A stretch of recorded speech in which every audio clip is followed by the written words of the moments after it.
On the mountain, time felt long. At the foot of the mountain, faith grew thin. Moses was still on Mount Sinai, standing face to face with God, receiving the stone tablets of the law. But to the people below, that long silence felt like abandonment. They said to one another, "As for this Moses who brought us up out of Egypt, we do not know what has happened to him." Waiting turned into anxiety, and anxiety became a reason to ask for another god. Aaron gave in to their demand. He gathered their gold earrings, threw them into the fire, and shaped a form. It was a calf, a god they recognized from Egypt, a god they could see, a god they could control. And the people shouted, "Israel, this is your God, who brought you up out of the land of Egypt."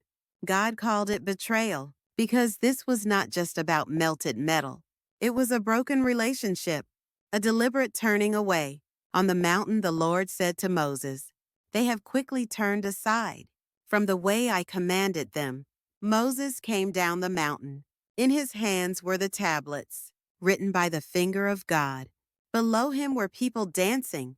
Moses threw the tablets to the ground, not just an act of anger, but a visible declaration. The covenant was already broken. The golden calf was crushed into powder. The people were made to drink it, because sin never stays symbolic. It always becomes real. That day, the community collapsed. Swords were drawn. Many fell. Yet this story does not end with judgment alone. Moses went back up the mountain. He stood before God. On behalf of the people, "If you will not forgive their sin," he said, "then blot my name out of the book you have written." Moses became an intercessor, standing between sinners and the wrath of God. And here we see Jesus Christ. Moses offered to lose his name. Jesus gave his life. For people who fell before a golden calf, Christ stood on a cross and became the perfect intercessor. Exodus chapter 32 asks us a hard question. In seasons of waiting, do we choose God or do we turn visible safety into a God? And at the same time, it gives us hope.